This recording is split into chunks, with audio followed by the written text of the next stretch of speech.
ప్రతి పురుషుడి విజయం వెనుక ఒక స్త్రీ ఉంటది. అది ఒకప్పుడు, ఇప్పుడు వెనక ఉండి ప్రోత్సహించుడు కాదు, డైరెక్ట్ గానే సపోర్ట్ చేస్తున్నారు. అరే నేను కూడా అదే చెప్పబోయిన బుజ్జి. నీ మనసు నాకు తెలుసురా.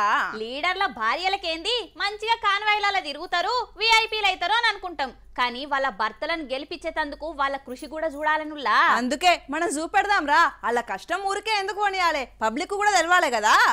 ఏపీ రాజకీయంలా కడప స్పెషాలిటీ తెలిసిందే కదా. అన్న చెల్లెల నడుమ హోరహోరిగా నడుస్తుంది. ఇక ఆడబిడ్డ షర్మిలకు ధీటుగా ప్రచారానికి అవినాష్ రెడ్డి భార్య సమత, అటు డిప్యూటీ సీఎం అంజాద్ బాషా ఇంట ఆమె ఫాతిమా ఇద్దరు కూడా ఇంటింటి ప్రచారం చేస్తుర్రు. వాళ్ళ ఆయనలు చేసిన పనులు చెప్పి మా ఆయనకే మీ ఓటు అని బతిమలాడి పోతుర్రు. ఎంత మొగోళ్ళు తిరిగి ప్రచారం చేసినా ఆడోళ్ళు చెప్తే ఆ లెక్కలే వేరే ఉంటాయి కదా. అందుకనే డైరెక్ట్ గా పతుల కోసం సతులు ప్రచారంలకు దునుకుతున్నారు. ఎక్స్పీరియన్స్ వచ్చినట్టున్నది, ఓట్లు పడతాయి. స్కిల్స్ బాగుంటే రేపు వాళ్ళ కోసం వాళ్ళు ప్రచారం చేసుకునే అవకాశం కూడా రావచ్చు. ఏమంటారు? గాలికి పోయే